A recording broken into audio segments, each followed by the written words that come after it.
ഫ്രണ്ടിൽ കൂടി നിൽക്കുന്ന ആളുകളൊന്ന് മാറിക്കൊണ്ട്. നമസ്കാരം, മലയാളി വാർത്തയിലേക്ക് സ്വാഗതം.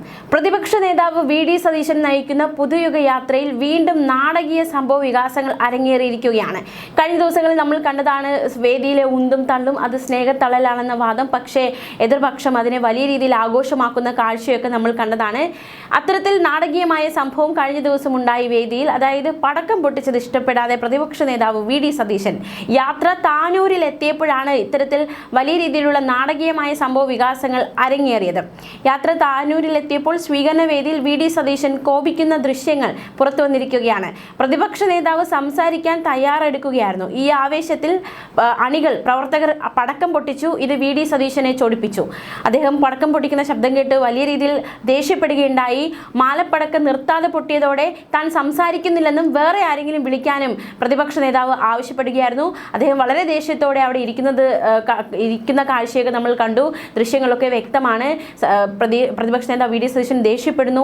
ചുറ്റും നിൽക്കുന്നവരെ അദ്ദേഹം ശകാരിക്കുന്നുണ്ട്. പടക്കം പൊട്ടിക്കല്ലേ എന്ന് പറയുന്നുണ്ട്. ഇതിന്റെ വീഡിയോ സാമൂഹ്യ മാധ്യമങ്ങളൊക്കെ പ്രചരിക്കുന്നുണ്ട്. വേദിയിൽ സ്വാഗത പ്രാസംഗികൻ പടക്കം പൊട്ടിക്കുന്നത് നിർത്താൻ ആവർത്തിച്ച് ആവശ്യപ്പെടുകയാണ് VD സതീശൻ. എന്ത് തോന്നിയവാസമാണ് ഈ കാണിക്കുന്നതെന്ന് പ്രതിപക്ഷ നേതാവ് VD സതീശൻ ചോദിക്കുന്നുണ്ട്. അതായത് പടക്കം പൊട്ടിക്കുന്നതിനെ തോന്നിയവാസമായിട്ടാണ് അദ്ദേഹം പറയുന്നത്. എന്ത് തോന്നിയവാസമാണ് ഈ കാണിക്കുന്നത്? വേറെ ആരെങ്കിലും സംസാരിക്കാൻ വിളിക്കുമെന്ന് അദ്ദേഹം വളരെ ദേഷ്യത്തോടെ പറയുന്നുണ്ട്. ഉടനെ വേദിയിൽ നിന്ന് മൈക്കിലൂടെ ആരും പടക്കം പൊട്ടിക്കരുത്, പടക്കം പൊട്ടിക്കുന്നത് നിർത്തണമെന്ന് നിർദ്ദേശിക്കുന്നുണ്ട്. പക്ഷേ പടക്കം പൊട്ടിക്കുന്നത് പൊട്ടിച്ചു തുടങ്ങിയത് കൊണ്ട് അത് ആ ഒരു പൊട്ടൽ ശബ്ദം വേദിയിൽ മുഴങ്ങി കേൾക്കുന്നുണ്ടായിരുന്നു. എന്തായാലും അദ്ദേഹം വലിയ രീതിയിൽ കോപിക്കുകയാണ്. പടക്കം പൊട്ടിക്കുന്ന തോന്നിയവാസമാണ്, മറ്റാരെങ്കിലും സംസാരിക്കാൻ വിളിക്കുമെന്ന് പറഞ്ഞ് അദ്ദേഹം വേദിയിൽ ഇരിക്കുന്ന കാഴ്ചയാണ് കാണുവാൻ സാധിക്കുന്നത്. പടക്കം പൊട്ടിക്കരുതെന്ന് ആവർത്തിച്ച് വേദിയിൽ നിന്ന് വിളിച്ചു പറയുന്നുണ്ട്. എന്തായാലും പടക്കം പൊട്ടിച്ചത് അദ്ദേഹത്തെ വലിയ രീതിയിൽ ദേഷ്യപ്പെടുത്തിയിരിക്കുകയാണ്. എന്തായാലും ഇത്തരത്തിലൊരു സംഭവം പുതുയുഗ യാത്രയ്ക്കിടെ ഉണ്ടായിരിക്കുകയാണ്. എന്തുകൊണ്ടാണ് ഈ പടക്കം പൊട്ടിയപ്പോൾ അദ്ദേഹം ദേഷ്യപ്പെട്ടത് എന്നതൊരു ചോദ്യം തന്നെയാണ്. കാരണം അദ്ദേഹം സംസാരിക്കുന്നു, പുതുയുഗ യാത്ര അവിടെ എത്തുന്നു, അപ്പോൾ അതിന്റെ ആവേശത്തിലാണ് പ്രവർത്തകർ പടക്കം പൊട്ടിച്ചത്. പക്ഷെ എന്തുകൊണ്ട് അദ്ദേഹം ദേഷ്യപ്പെട്ടു എന്നത് ഒരു ചോദ്യം തന്നെയാണ്. അതേസമയം ദിവസങ്ങൾക്ക് മുൻപാണ് വടകര ലോക്സഭാ മണ്ഡലത്തിലെ കുറ്റ്യാടിയിൽ നടന്ന പുതുയുഗ യാത്രാവേദിയിലെ ഉന്തും തള്ളും വലിയ രീതിയിൽ വാർത്തയായത്.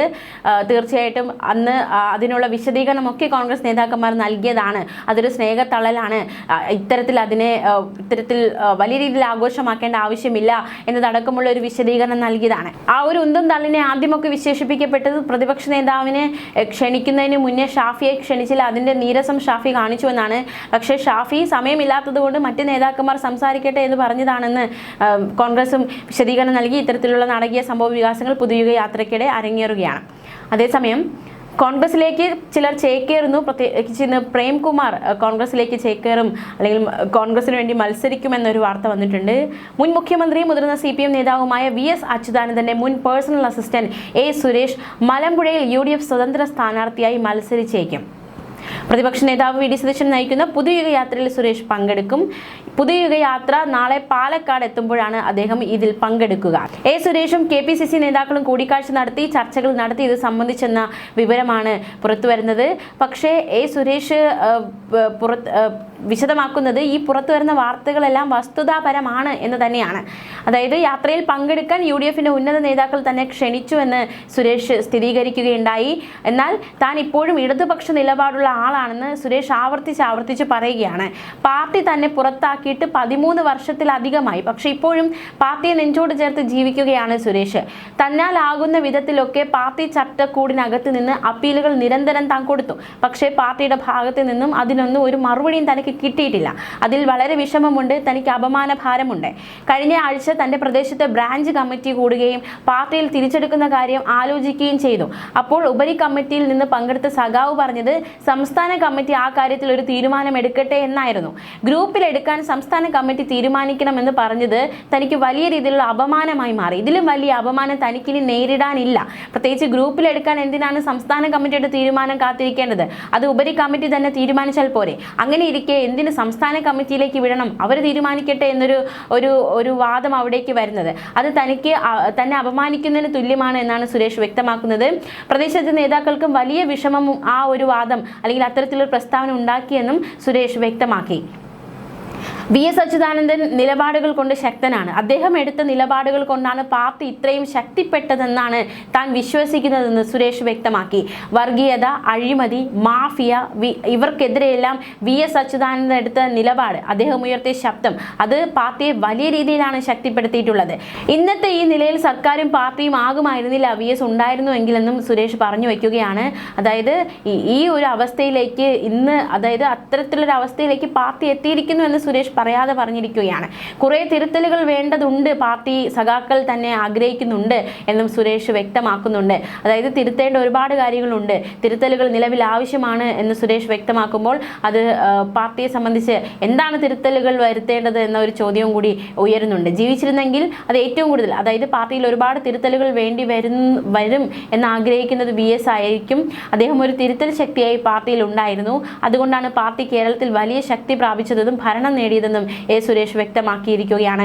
പാർട്ടിക്ക് മൂല്യച്യുതി സംഭവിച്ചാൽ പാർട്ടി ഉണ്ടാകും, പക്ഷേ ജനം ഒരിക്കലും പാർട്ടിക്കൊപ്പം ഉണ്ടാകില്ല എന്നും സുരേഷ് നിലപാട് പറഞ്ഞിരിക്കുന്നു. പാർട്ടി എല്ലായ്പ്പോഴും നിലനിൽക്കണമെന്ന് താൻ ആഗ്രഹിക്കുകയാണ്.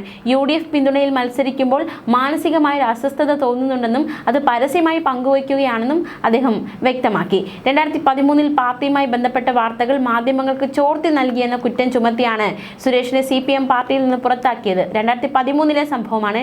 ഇതുവരെ ആ ഒരു നിലപാടിൽ, അതായത് പാർട്ടിയിൽ നിന്ന് പുറത്താക്കുന്ന നിലപാടിൽ നിന്നും യാതൊരു മാറ്റവും സംഭവിച്ചിട്ടില്ല.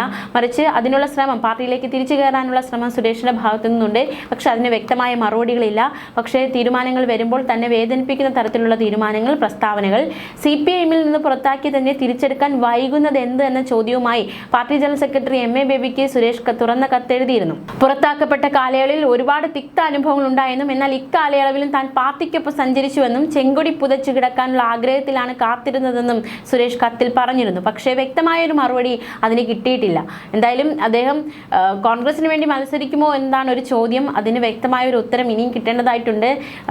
റിപ്പോർട്ടുകളൊക്കെ വസ്തുതാപരമാണ് എന്ന് പറയുന്നു. അപ്പോൾ അങ്ങനെയെങ്കിൽ പാർട്ടിക്ക് വേണ്ടി എത്രയും പോരാടി, അല്ലെങ്കിൽ പാർട്ടി ഇത്രയും നെഞ്ചോട് ചേർത്ത ആ വ്യക്തി കോൺഗ്രസിലേക്ക് പോകുന്ന സാഹചര്യം ഉണ്ടാകുമോ എന്നതും ഒരു ചോദ്യം തന്നെയാണ്. ന്യൂസ് ഡെസ്ക് മലയാളി വാർത്ത.